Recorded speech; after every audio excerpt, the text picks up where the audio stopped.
Yes. Okay. Yes. I like it, girl.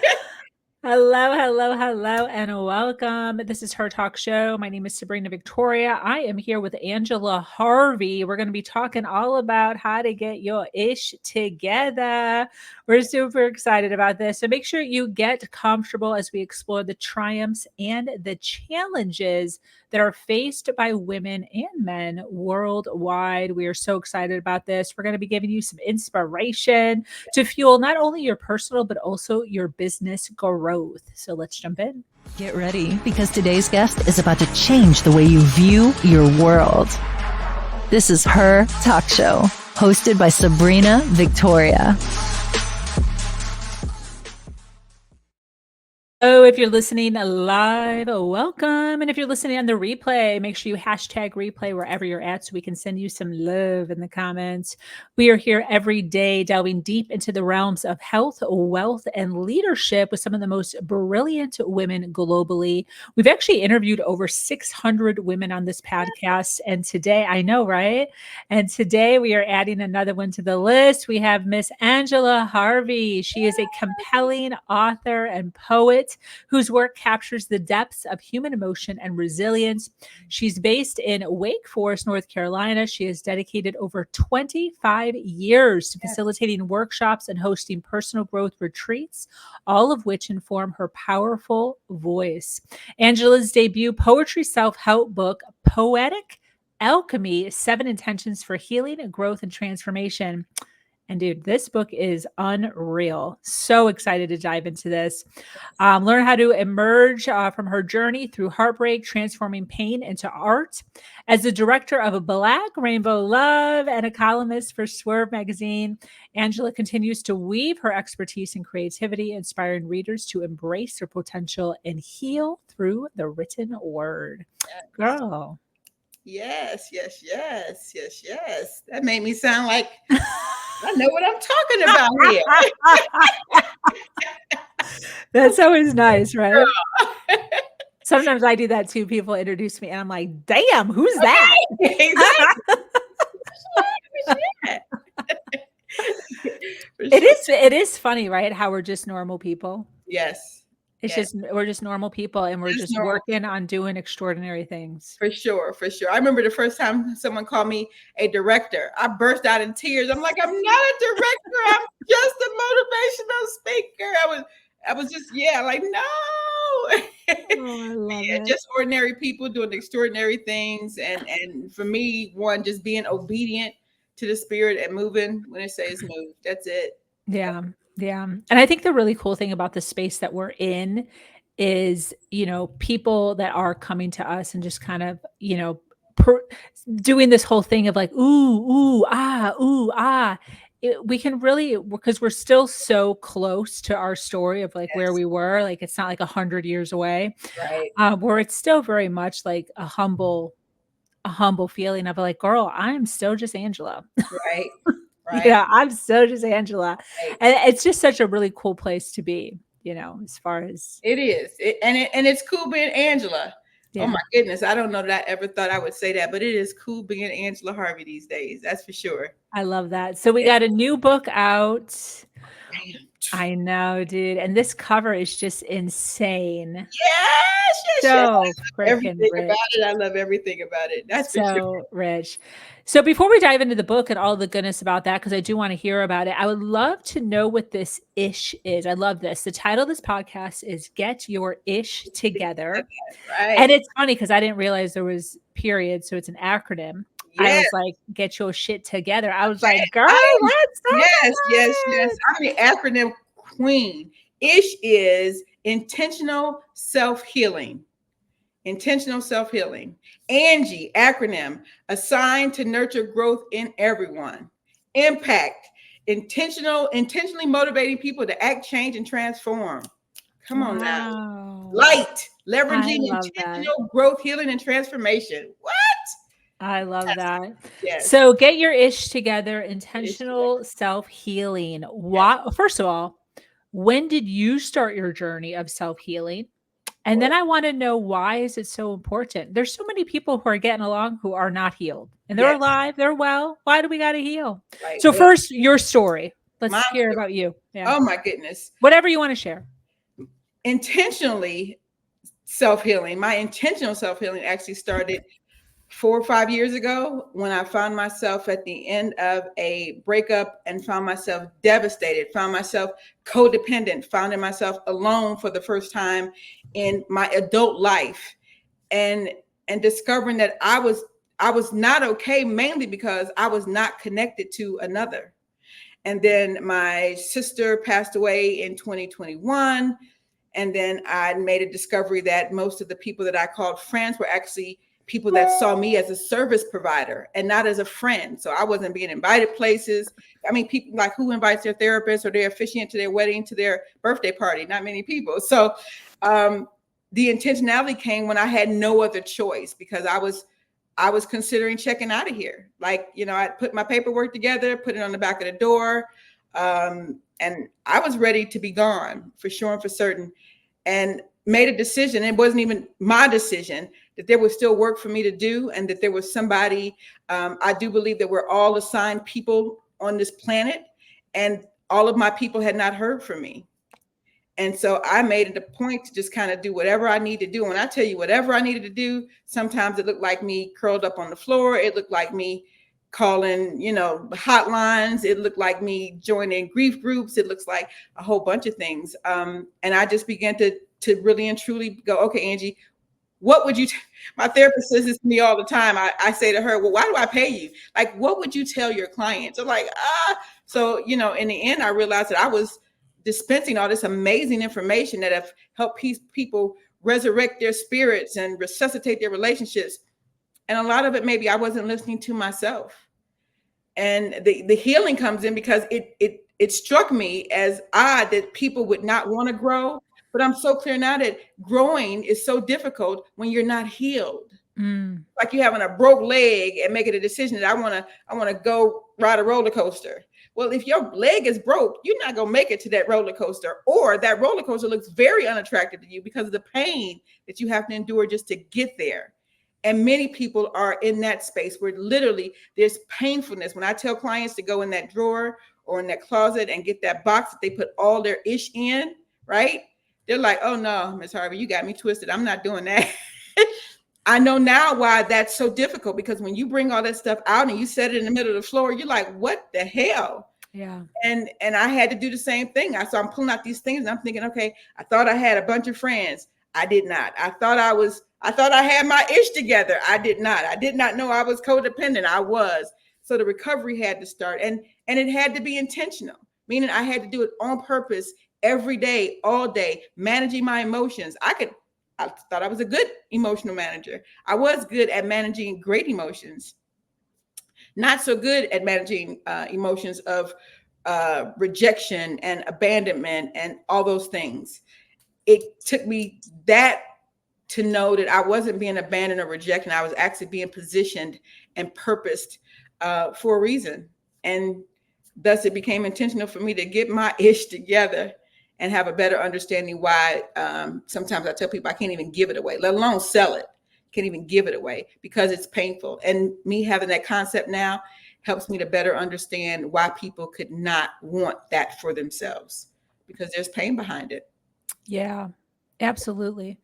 I really like what you're saying as far as you can't grow if you're not healed. Yes. Yes. Yeah, like what an interesting concept. Like they say like time heals. Yeah. Oh, yeah. But what you're saying makes sense. Right. Well, here's the thing. Time doesn't heal if you're not working on it. Like if you never put a Band-Aid on it and you never, get the peroxide and the alcohol for these wounds, they don't just go, they're there. And the scabs, if you've ever had something that was unhealed, the scab, it hurts when you touch it. That's how you can know when something is healing and something is not. So literally, if I say to you, good morning, and that's what your abuser used to say to you every morning, and that triggers you and you spiral out of control, that's an unhealed wound. Absolutely. So it comes from so many different places. So yeah, I believe that it can be very, very challenging to grow when you're unhealed. Yeah. Yeah. This reminds me of is probably about 8 months ago now, I was on a networking call with a woman, just a regular, like, one-on-one, just getting to know each other, see if she'd be a possible guest on my podcast. And, I told her my story. You know, my story is I was raised as a Jehovah's Witness. I got pregnant at the age of 20. I was kicked out of my religion because I wasn't married. Anyways, I tell her my little short, like, 2-minute story, right? Like, introducing myself, basically. And usually when I'm done with my story, the person's like, "Oh my gosh, like your story is incredible. Like, oh, it's what, thank you so much for sharing it. Like, what triumph." And this woman goes, "I am a Jehovah's Witness." Mm. Yeah. Wow. And my reaction was immediate, Mm. bawling my eyes out, couldn't breathe. And Wow. I was so mad at myself because I thought I had healed. Mm. Like Yes. I had done all the work to heal. Yes. And I was so intent that when I finally come face to face with a Jehovah's Witness, I am going to stand tall and powerfully because I am no longer a Jehovah's Witness. And I was going to stand tall and I was going to stand powerful and I was going to say, "Good for you. And my life is phenomenal Right. outside of Right. that religion." And Yes. because I broke down in such a mess, I was embarrassed. I Mm. was mad at myself, so frustrated with Yes. like this unnecessary just junk that was coming up for me. Mm. Anyways, I ended the networking call and immediately I knew I was not fully healed. Yeah. That you And had some and stuff that you needed to do. yeah, and I immediately started working with a coach to heal religious trauma. Yes. And that's what you're talking about.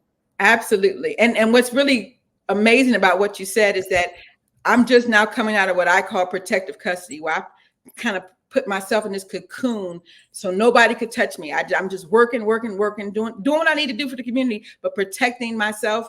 And I'm in coming out of that now. I have to come out of that because you have to be able to lift things to know that you're stronger. Yeah. And so I heard you say, "Well, I thought I had healed." Well, there was probably nothing to test you from that, except, you had this little like, "Okay, you got it. Go speed racer, go." And then something came, you're like, "Oh no." Yeah. So I absolutely, like, literally understand that. And we do. I want to let everybody know you have to be able to test yourself. You have to be able to lift that weight to know that you've grown stronger. And I was like, "Angie, it's time for you to come out of hiding, come out of, and you really have to see if you've grown in the places where you think you've grown to." Perfect Absolutely. story. Perfect I story. love how you're talking about testing because I hear that a lot with going from like a relationship to being single. Yes. And you'll hear a lot of like, "I'm fine. I'm healed now. Now I'm not in the relationship. I'm all good." And I'm like, dude, of course you're all good. You're by yourself. That part right there. Yes, yes, yes, yes, yes, yes. I think, and that's so very important, because the other piece to all of that is that, again, unless something happens, you Yep. don't know that Yeah. you're not. So those people probably believe in their whole mind, "Oh yeah, I got this together." But again, unless you're lifting a weight, you're not stronger.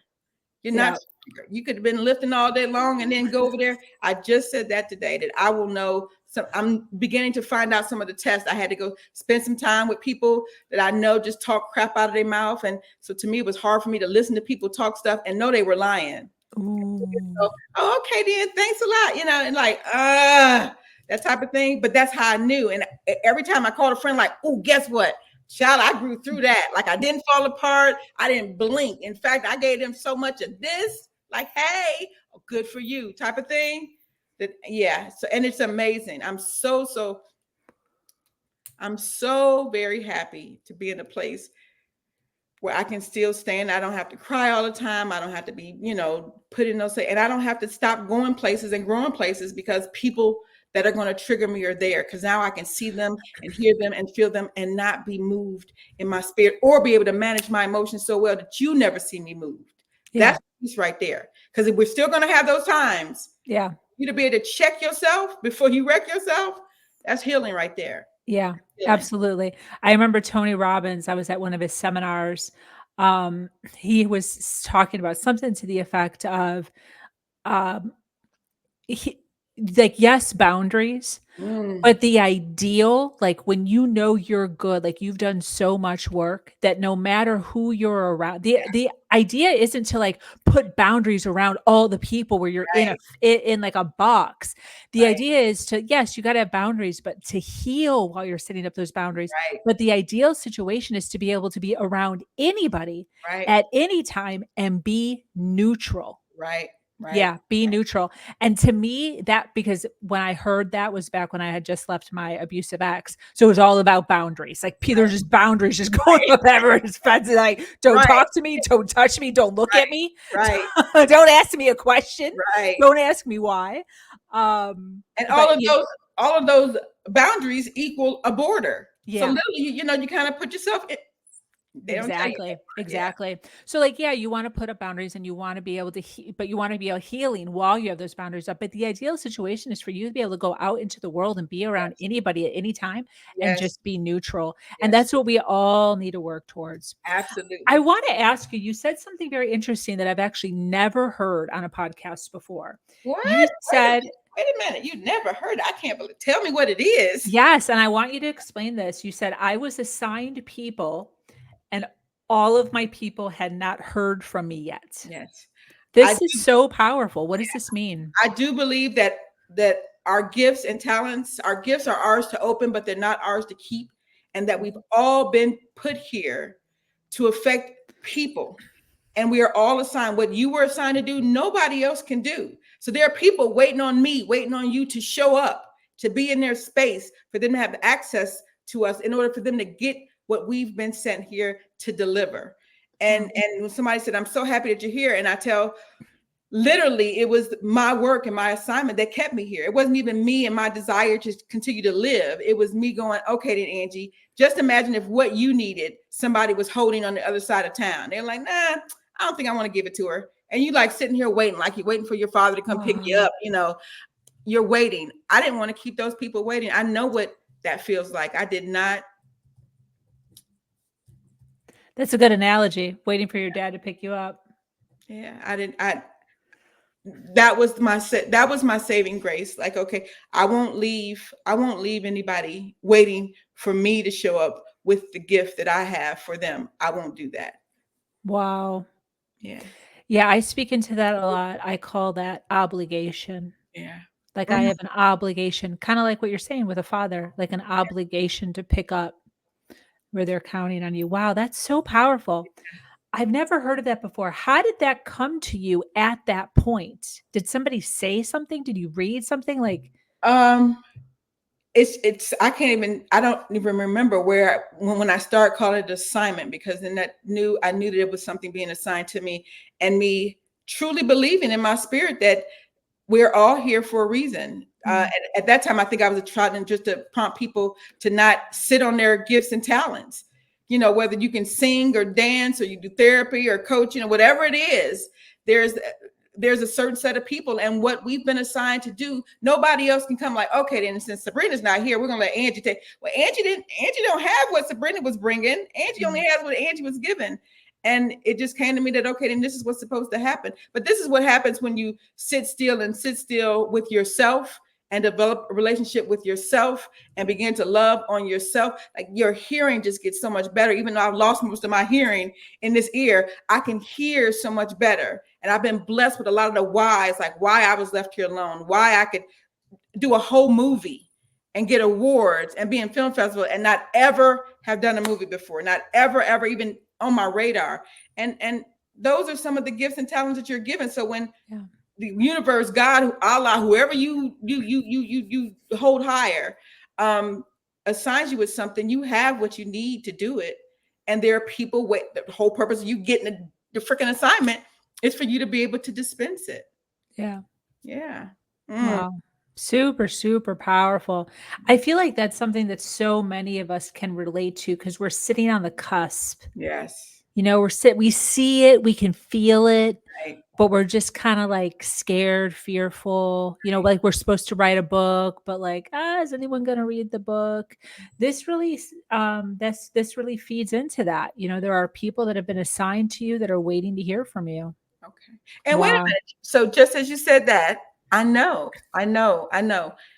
When you're codependent and you're an extreme people pleaser, Yeah. when you know that somebody's waiting on you, you want to show up, because Yeah. that's who we are as codependents. We are genies in the bottle. It was that kept me here. Like, okay, then wait a minute. I can't do it for me, because that's what codependents say. I wouldn't do this for me, but I would do this for everybody else. Wow. God knew his child and knew that I would stay. Wow. Not necessarily for my grandkids, for my daughter, for my family, for my friend. I would stay because of those unknown people I don't know, who are waiting Wow. for word from Angie Harvey Speaks, or Let's Talk University, or Black Rainbow Love, or Poetic Alchemy, or whatever. And I need to be sure that they get it. Ooh, he's so tricky. Oh, he's so tricky. I knew it was standing like, why? That's why. I love that. He knew what would work. I love that. So intentional self-healing, is this connected to the 7 intentions? Oh, absolutely. And even that was given to me what they call a piecemeal. I'm like, I'm not going to publish poetry. Like, I don't even like reading poetry. Why would I do that? Why would I do a self-help book? I'm not the guru of anything. I mean, so literally all these things came.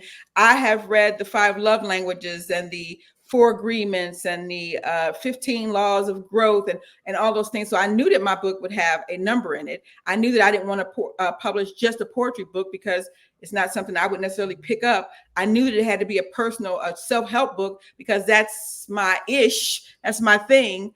And then those 7 intentions just came to me because they're the 7 things that I believe that humans struggle with the most. Emotional identification, because fine, okay, and good are not emotions, and you can't manage what you can't identify. Self-awareness. Most people don't know some of the things that need to happen with them because they're not aware of self, meaning there's not a relationship with self. Defining moments. Things happen to us for good reason, but many of us don't know how to take what happened to us to be able to use it for what's going to happen. Starting conversations. If I could tell you the people that I've talked to, trying to get to know, and how people literally lack the skills to be able to start, carry, or initiate a conversation. And then there's word exploration. People use words all the time that they don't have meanings for themselves, or don't know what you're saying and won't bring it up. And then creative expression, which I think is just so necessary for us to be able to express ourselves. Those 7 intentions are what I have at the end of every poem. And with every intention, there are 2 questions or prompts. And it's amazing. Many of those questions I had to answer myself. So it wasn't about me having to create questions. There were questions I had to grow through myself after writing these poems. And it's incredible, because now I've developed a intention self-assessment quiz. And in my head, just like people ask you your love language, people can ask you your intention status, and you be able to say, I am budding, or I am germinating, or I'm whatever that looks like. And again, I didn't get all this in the beginning. It's been given to me in these little spurts, because I was trying to actually back away from the limelight. I was like, I fade to black. I was trying to fade to black, and God keeps going, no, I'm not done. No, I'm not done. Wow.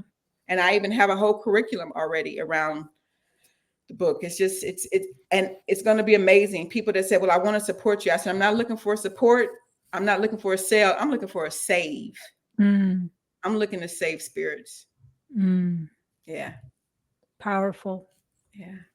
I like this. Fine, okay, and good are not feelings. Is that what you said? Fine, okay, and good are not emotions. So when people say, Emotions. I'm doing good, I'm doing fine. And I said, tell me what fine means. I tell people okay is the new depressed. So you saying you're okay really doesn't, share a lot with me. And I keep, like, literally, I'm at my desk, I keep emotional wheels wherever I go, because people, you really and truly can't manage what you can't identify.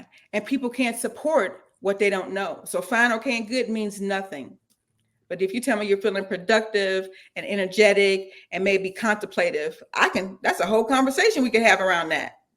Wow. Otherwise, guess what? It doesn't come up that way. So I want people to be able to identify their emotions. And in the book, I don't just ask you about your emotions. Sometimes we learn better if I ask you, what do you think the author was feeling? What do you think somebody else would feel in that situation? So it's not just about what you think and feel. Sometimes we're able to grow from other people's responses. And the things that come out of our mouth and the things that are in our head sometimes don't involve us. So I kind of come at you at several different ways just so I can get what I need. Wow. You can be intentionally healed, grow, and transformed. I really like the idea of explaining what somebody else might, or what the author might have been thinking. That's actually smart because you'll Yeah, get some nuggets of what they're thinking absolutely. in Absolutely. there. Yeah. Sure. As far as the book goes and the poetry goes, Mm. is it based on stories? Do you use stories to It's the whole thing. Is a a drama, a rom com, a horror, science fiction. It actually is the poetry that I wrote as I exited a relationship in 2019. And I wasn't a poet. It wasn't like that's what I used to do in my journals. But all of this pain just kind of came out in poetry form. I read a book by Dr. Alexis Gums, who did a autobiography of Audre Lorde. And Audre Lorde said that the function of poetry is to excavate the politics of submerged emotions. What? wow. What? I'm like, that's why it came out in poetry, because I was clueless. Like, I know some amazing poets. I was not a poet, but my hurt and some of my healing and definitely the transformation came out in poetry form. Not ever typed. It always had to be written. There was something about me having to write it. So I got it written on barf bags and napkins and the back of envelopes, whatever I can get a hold to. And it was used for me, like, not to fall apart. Like, okay, tell me what you're feeling. And then this poem would spill out. Wow. So it's actually a memoir and autobiography, but it absolutely is stories. There's a story in everyone. And I think that if misery loves company, I want people to know that you're in great company. But I also do believe that misery, in order for it to heal, for our ish to happen, that you need to know that there's some company involved. I don't think that we were ever meant to grow alone. I'm not sure Mm. got that from that. I have to sit someplace in a dark room with nobody. I think that we can grow together, and that's what the book is for me. That's me saying, "Come on, take my hand, and we're gonna grow through this together." Yes. One of the things that's so important to me is community. It's one of the things that was taken away from me at one of the most volatile times of my life. And I completely agree with that. And I think what goes along with that is the patience, Yes. right? So, like, as that individual is healing and growing, as long as they're doing the work, right, there's some patience that's needed on our end Right. while they're doing that. That's very true. Let me give you a story here. If I could tell you how many times I talked about something, whether it be an ex relationship or whether it be the pain I was feeling, I've even reached out to people saying, I don't want to be here. And if I could tell you the impatience of people on the other line, like, you need to get over this already. I had somebody tell me, if you're not going to kill yourself, stop talking about it. So I'm very clear that not everybody can swim in this ocean that I live in. That's people kicking about a kiddie pool. You can't ask those people that's used to the kiddie pool to come get you in the middle of the ocean. They're afraid to drown. They cannot. Everybody can't grow where you are. Wow. And so that was a big aha for me. Like, wow. I was like, why am I being left alone? Girl, people can't swim. Like, at least come to the 6 feet. I feel safe there. And so now I understand that. So yes, the patience to understand that because it's my story, me telling it does not mean that I'm stuck someplace. Me telling it is me processing yet again, me processing yet again, me processing yet again. Now, there's some people that do tell the story because they need to be in this spin cycle. But for the most part, people are really and truly trying to process and understand some of what they're growing through. And if you're fortunate enough to be on that end, be as brave as they are to be transparent, to show up. Yeah. That's all we ask. Yeah, 100%. I know you talk a little bit about weightlessness. Yeah. What does this mean, weightlessness? Weightless, WAITLESS. And that is what I came up with, to wait less on man and depend more on God. Because I was waiting for my friends and family to show up. I was waiting for people to hear depression and suicidal ideations in my voice. I was waiting on people to celebrate me. I was waiting on people to acknowledge me. I was waiting on people to affirm me. And God was really clear. Boo, I'm all you got. It's me and you, inward and upward. That's all you got right now. That's what I'm going to do for you. But guess what? I gave you the assignment, so the accolades and the attention and the acknowledgement that you need, you come get it from me. And here's the way it was put to me: you come get your gas from me. You can use that gas to go wherever you want to go, but don't you dare try to fill up at somebody else's service station. Back to me. Once I understood the assignment, like, okay, then I get it. I was waiting. I've been waiting on man, whether it be a partner or a friend or a family member. I've been waiting and waiting and waiting. And guess what? There was somebody right there all the time saying, you ain't got to wait, but if you want to send that long line, go ahead. And there's no line here. So I wait less. It's actually on my license plate. Wait less. I wait less on man, depend more on God. That's awesome. Yeah, another thing that I hadn't heard before. Brilliant. Yeah.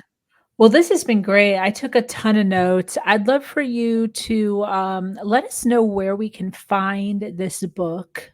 Can we find it yet? Yes, you can. It is absolutely. You can go to my website, Angie Harvey Speaks, because when Angie Harvey Speaks, shift happens, right? You can go to Angie Harvey Speaks. There is my all of my services. I have everything now in one place. And on the book merch place is where you can find the book. There's some people, Sabrina, that didn't want the intentions. And I didn't want to do a poetry book because I didn't consider myself a poet. Well, I've grown a little bit, and I have taken all the poems from Poetic Alchemy and actually then compiled them into a book of just poetry. And it's called A Transformed Heart, My Journey from Hurt to Healing. And that too is available on my website or on Amazon. Both of them are available on Amazon, paperback and ebook. Wow. Good for you. Yeah. Super, super proud of you and all the progress that you've made over just the last few years. And the thing that I'm really pulling out of this that I really appreciate, that I think so many individuals listening can kind of lean into, is, you spoke briefly about 2019, a heartbreak that you went through. And so often, we go in and out of any sort of relationship, right? It doesn't have to be a romantic relationship, it can be any sort of relationship. And it just is what it is, right? You kind of like get over it, time heals, and then you just kind of move on. And the thing that I'm really appreciating about all this is you took some of that pain, some of that heartache, and you pulled it into something that's just absolutely gorgeous that so many other individuals can now learn from and take from. And I think that is the main takeaway from this podcast is, listen, you've gone through some stuff, right? We're going through some stuff. And instead of just sitting in the woe is me and the victimhood and just waiting to get over it, learning to switch that into some sort of learning. It doesn't mean you need to write a book, right? But can you retell your story in a way of learning? Right. That's how I came up with the shared story save souls. And on the back of this book, it says, my pain repurposed. There you go. My pain repurposed, because I know that there are people that would pick up that book and there will be an aha moment where people will know that they are not alone and they are not the only one. And I think we all have that calling on our lives to share our stories, because I do believe they save souls. Yeah, absolutely. Well, this has been great. I so appreciate you being here, hanging out with us. For those that are listening, by the way, we have a ton of people listening live. Thank you so much for being here and hanging out with us. For those that are listening, well, first of all, for those that are listening live or on the replay, we're getting a really good idea of who you are, what you do. However, what exactly do you do, and who should be reaching out to you? Who do you help? I love that. I love that you always bring me back to the intention, because you are a businesswoman. Yeah. Okay, boo. That's good. But what? Yeah. What I do, I provide presentations, workshops, facilitation, keynotes, things of that nature, anything to help grown folks grow up. I specialize in customized programming. Right now I'm doing programming around my book, and I've done programming around my movie. And so specifically, I use my mouth to be able to help grown folks grow up. I call myself a growthologist. And there's not probably a place that I can be set. There's not a corporation. I do stuff for Fortune 500 companies. Anything. I say anything, but call me. We absolutely. If you're looking for some place to grow, I'm somebody you should know. That's for sure, for certain. I And all love of that it. is on my website. I love that. Awesome. And then where can people find you? We have Angie Harvey, Andy Harvey speaks.com. Speaks, and I'm on all social media. That's on Facebook. I'm on Instagram, and I even have some of my codependency journey on TikTok. So yeah, I did a pageant in 2022. I am Miss Full Figure North Carolina 22 beauty pageant. But my platform was codependency, and I say that codependency kills more spirits and relationships than guns kill people. And Oh, that's real talk. That's actually on the TikTok. But yeah, and I'm Googleable. You could just Google Angie Harvey, and you will see my face. Sometimes with hair, and sometimes without. But I'm there. oh, I love it. Well, Yeah. this has been phenomenal. For those of you listening live or on the replay, make sure you check out Angela Harvey. She predominantly hangs out on Instagram and Facebook and just recently TikTok. You can find her at angieharveyspeaks.com. It is in a clickable link in the description wherever you are listening to us at. Thank you so much for being here, hanging out with us. And be sure to share this podcast, like this podcast, follow this podcast so that we can continue to grow. Angela Harvey, any closing thoughts as we wrap up? Closing thoughts. I'm just going to tell people to get and keep their ish together and be intentional. Be intentional, because when you have intention, yeah, shift happens. Be intentional about it. And one of the things that I did, and I would definitely charge to do, is that in 2021, I made a commitment to myself that I would never let me down. I'm way Mm, less on humans, but I will never let me down again. And I can commit to that. Do it. wow. Yeah, that's a good one. What a great takeaway too, as far as that goes back to like not leaning on people, right? Yes. Yes. Absolutely. Great, great takeaway. Well, thank you, Angela, for being here. We so appreciate all the wisdom, all of the advice, all the feedback, all the goodness that you shared. I took a whole page of notes. So, for those of I you was listening, nervous. You tell me you take notes. I'm like, I hope she finds something I say interesting. She ah, could. yes, 100%. For those of you listening live on the replay, always know that you can go back, re-listen to any of this podcast that you missed.